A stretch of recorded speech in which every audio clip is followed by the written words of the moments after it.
May the words that I speak and the thoughts and wanderings of all of our hearts draw us closer to God, who is our rock and our Redeemer. It is Pentecost Sunday, the birthday of the church. What an interesting time for us to stop and reflect on what it means to be the church. There's been a lot of talk about that lately. Those saying, is the church an essential business, an essential activity? And all of that tends to carry with it certain understandings of what is the church. Now, in the way we normally talk, there are two different things that we're likely to mean when we say church. One is a building. I'm quite likely to say to Jen, I need to stop by the church and pick up some papers. And what I mean by that is a lovely building on Nelson Street where we have gathered, where my office space is, where we will gather again when the time is right. And the other thing I might mean when I talk about the church is I might say, I'm going to go to church. And that might mean I'm going to go to church by watching a YouTube video or taking part in a Zoom call from a church. Or it might mean I'm going to go and gather with a group of people for a worship service. And by that I mean I'm going to go to church. And so it's not necessarily dependent on the building. I might also mean I'm going to go to church, the church that meets in the gym. And I'm going to go to the gathering time together as church. But what I want to remind us of is something I think a lot of us know because there's a children's song that's going to be a part of this worship service. I am the church, you are the church, we are the church together. All who follow Jesus all around the world, yes, we're the church together. The church is not a building, the church is not a steeple, the church is not a resting place, the church is a people. So what is the church? The church is all of us who follow Jesus together. And these other two meanings of the church are not what is at its core, I believe, essential. What is essential is what we do as Christians in the world. The ultimate outcome that we are looking for as Christians, the reason why we gather together, is not the gathering itself.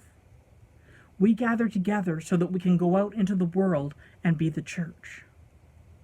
Of course, there's a lot of space for navel gazing in the middle of all this, and I find myself wondering again, what is my role as a minister when I'm not out front leading worship services and meeting with groups of people all the time and doing that sort of thing that's a part of being a Christian minister, being Christian clergy. What are we? Who am I in all of this? These are huge questions, and they're okay questions to ask. In fact, they're important questions to ask. And our job collectively as the church is to go out and be Jesus in the world. It's our job to make sure that the hungry are fed, that the naked are clothed, that the good news is preached to the poor. Those are our jobs as Christians, is to get this work done, is to go and do what Jesus would do and care for the lonely and look out for the sick. And that is what we're called to do. We come together in the church to get recharged and re-energized so we can do that. And my job, as I see it, is to help all of you carry out your mission and your ministry in the world. And so we have now to figure out, how do we do that when we can't safely come together? There's a certain temptation to want to say, as some have, well, we can come together. Jesus will protect us. I've seen that. I've seen people saying that, and I think, oh, no. We're going to have another story about you in a few weeks, aren't we? Because what we are called to God to do and to be is so much bigger and so much more than what we do on Sundays and what we do in formal worship together. So how do we continue to do that? What do you need to live into your ministry? Dare I humbly ask, what do you need of me so that you can live into your ministry? That's where the big question lies. How do we Christian in the world? How do we church in the world? This is a time for us to think about a big theological question. It's even got a big word. I'll give you a big word. The big word is ecclesiology, which is ecclesias, church, ology, study of. The study of the church. What is the church? Who is the church? We have this wonderful opportunity to think about that on the church's birthday. The church, the group of people who initially started out, who were gathered in the upper room, who were scared, and upon whom the Holy Spirit fell. And the Holy Spirit gave them incredible gifts and strength and powers. And we too are blessed and gifted with many gifts of the Spirit, many things that we can do. Some of us are good at some things, some of us are good at other things. What are you good at? Are you blessed to be a teacher? Are you good at interpreting? That's a really big one right now. In some ways, is the ability to interpret. It's not so much the ability to interpret between different languages, that we have technology that can do that better than we ever could before, and we always need interpreters. But do you have the ability to read the language that comes out from the health department and understand what that means for our church? Is that one of your gifts? Do you have the ability to read the news and understand what it means?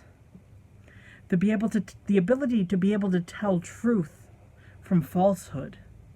And can you help to spread that? Because unfortunately, one of the biggest things happening right now is that falsehoods are being spread all over the place. And for some reason, some Christian groups are the most vulnerable to believing them. Conspiracy theories about what's going on. How do we sort between what comes in our inbox and know truth from a lie and be able to be who we are called to be? Because we are called to be the church. We are called to celebrate God's presence. That doesn't just mean to gather in worship. That means all the time, every day. To live with respect in creation, to love and serve others, to seek justice and resist evil, to proclaim Jesus crucified and risen, our judge and our hope.